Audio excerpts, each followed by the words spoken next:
Salut à tous, ici Najim Barika pour Interview. Alors aujourd'hui nous sommes à Avignon, à la concession Seat Mazda et j'attends deux invités. Ils ont fondé la société La Vape du Sud.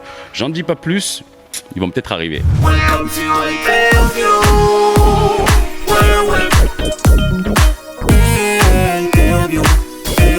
Welcome to Interview. Voilà mes deux coupables. Les gars, pourquoi vous m'avez fait venir ici? Et d'ailleurs où on est? Alors ici, on est à la concession Cupra Seat Mazda Cap 84 du groupe Milanesio, l'une des nombreuses concessions justement du groupe Milanesio. On est ici parce que le groupe Milanesio est l'un de nos principaux partenaires dans notre aventure La Vape du Sud. Ils nous ont beaucoup aidés, cru en nous dans le lancement de cette idée. Ils nous ont beaucoup aidés, à l'occurrence quand on a tourné notre film Go Fast La Vape du Sud, ils nous ont fourni énormément de véhicules et amené beaucoup de soutien pour la réalisation de ce film. La Vape du Sud, c'est quoi? Ça s'adresse à qui? Est-ce que tu peux m'expliquer? Parce que tout le monde en a entendu parler d'un coup. Mais La Vape du Sud, c'est quoi? Et tu sais quoi? Tellement je suis chaud, je te file le micro. Merci, c'est un privilège. La Vape du Sud, qu'est-ce que c'est? La Vape du Sud, c'est une marque qu'on a créée qui représente des liquides de cigarettes électroniques qui sont faits entièrement dans le sud de la France, comme l'indique son nom, et qui sont destinés aux vapoteurs le plus nombreux possible. Comme beaucoup d'histoires dans le sud de la France, c'était un apéro, des amis. Moi, je suis un très gros vapoteur, ça fait 8 ans que je fume. Et que je dis à Jawed que c'est vrai que les produits, souvent, dès qu'on achète, on ne sait pas d'où ça vient, la qualité que c'est, des prix des fois qu'on ne connaît pas, fait vraiment différents, des produits qui ne sont pas français. Donc on s'est dit, pourquoi pas créer notre propre marque et nos propres produits. Brian, si j'ai bien compris, toi tu es le passionné, tu es le mec qui fume de la vape, tu es le Snoop Dogg de l'équipe. C'est ça. Et en fait, tu as emboucané Jawad à venir en renfort. C'est ça. Moi, je suis coupable d'être un mec, d'avoir peut-être un peu trop d'idées. Et puis quand j'ai entendu Brian, moi, avec un petit peu ce souci qu'il avait de ce liquide, justement, dont il n'avait pas la pleine maîtrise, je me suis dit, mais tu devrais créer toi-même ton propre liquide, en ne savant même pas si c'était faisable ou pas de le faire.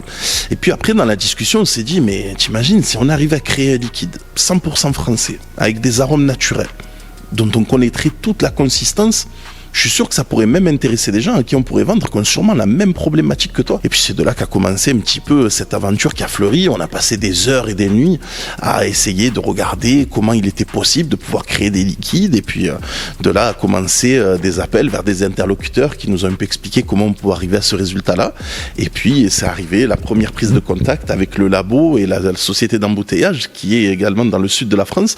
Et justement, comme ils sont situés dans le sud de la France, c'est devenu comme une évidence le nom de notre marque qui est arrivé comme ça, et puis on a dit tout est fait dans le sud de la France, ça va devenir La Vape du Sud, made in sud de la France. Le labo, la fabrication, tout est fabriqué chez nous dans le 84. La partie embouteillage est fait ici dans le 84, la partie élaboration labo est fait dans le 06. Comment ça se passe? Ça passe par différents processus, si tu peux me le détailler. Ce qui se passe, c'est que d'abord on a la conception de tous ces produits qui est fait par un labo. C'est reçu dans la société d'embouteillage qui est ici même dans le Vaucluse, qui ensuite met justement en bouteille dans des petites ou grandes fioles selon le conditionnement qu'on veut. C'est fait par une machine qui est semi-automatisée, qui justement remplit les bouteilles, met les bouchons et puis leur fait un sertissage pour avoir une fermeture. Et ensuite c'est mis en boîte et préparé à être expédié à tous nos clients et futurs clients.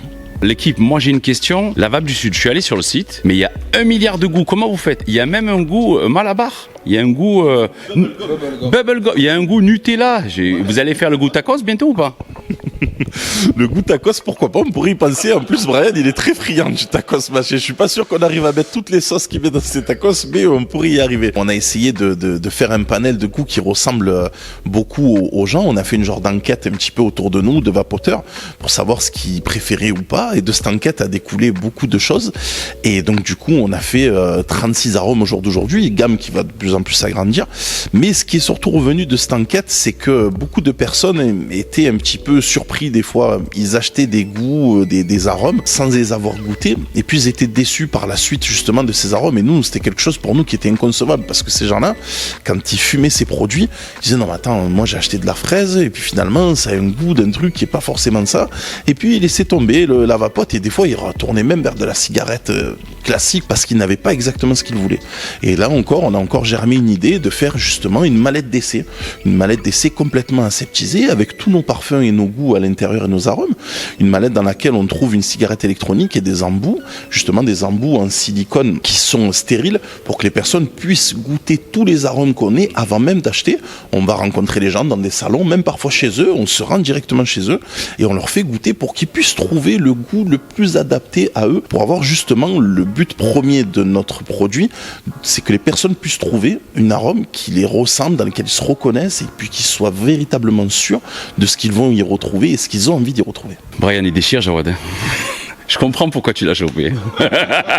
La question que tout le monde se pose, vous sortez une marque de cigarette électronique faite de liquide, mais les gars, vous avez fait un court-métrage. Et le pire, c'est que vous m'avez embobiné dans votre histoire. Mais j'aimerais que vous expliquiez à tous les téléspectateurs comment ça se fait que vous êtes parti sur un court-métrage. Vous avez mis la barre hyper haut. Moi, j'ai eu des retours. Tout le monde m'a dit, mais c'est quoi? C'est Netflix, les mecs, ou quoi? C'est un petit peu un concours de circonstances, on va dire. À la base, nous, on cherchait le moyen de pouvoir un petit peu promouvoir notre produit, pour le mettre en avant, pour le faire paraître aux gens qu'on a tout autour de nous, pour le présenter un peu à tous ces gens.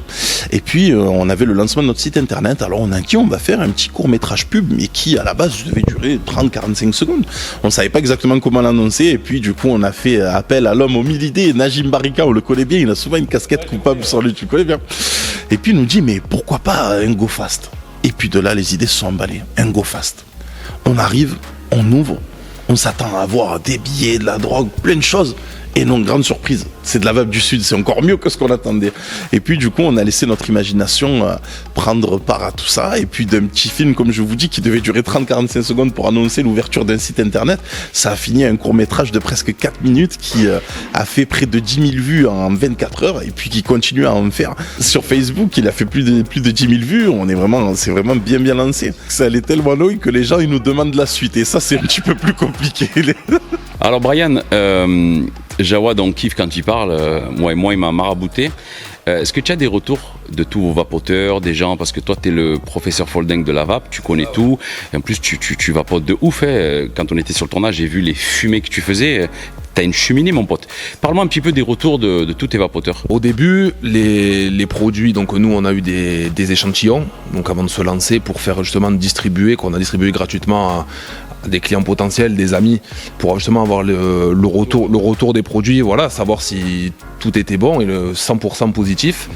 Et tout le monde nous disait, c'est vrai que ta fraise, c'est vraiment le goût de fraise, comme si on mangeait une fraise. On a un goût melon pastèque qui est extraordinaire. Et donc c'est à partir de là qu'on s'est dit, bingo quoi. Et moi qui suis fumeur depuis tant d'années, j'ai jamais eu des produits autant savoureux, autant goûteux que ça, et voilà, donc c'est pour ça qu'on s'est lancé quoi. J'ai une info, t'es pas au courant que je l'ai, mais c'est quel goût qu'il a défoncé? Il y avait plus de stock pour les gens. C'est celui dont il parle le plus, c'est fraise du Sud, c'est pour ça qu'il en parle en premier. On a un souci de stock, a priori on aurait une petite souris qui nous grignote nos fioles, et il en manque beaucoup. Tu es coupable de défoncer le stock? Oui, et je l'assume. En tout cas, Brian, Jawad, vraiment merci de m'avoir fait l'honneur de m'accorder du temps et de prendre le temps de m'expliquer un petit peu le concept. Même si je le connaissais, je pense que c'était important quand même, avec tous les retours qu'on a sur les réseaux, que toutes les personnes puissent savoir qui se cache derrière la vape du Sud, parce que c'est vrai que visuellement quand on voit le court-métrage on se dit putain c'est deux mecs, c'est la mafia et tout. Derrière ces grands gabarits se cachent deux grands cœurs. Vous êtes vraiment sensible à la qualité. En visitant les entrepôts, je me suis rendu compte que voilà, vous mettez énormément de moyens.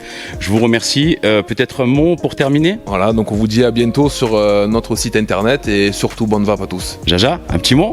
Bonne vape! Merci à tous et à très bientôt. C'était Najim Barika sur Interview. Welcome to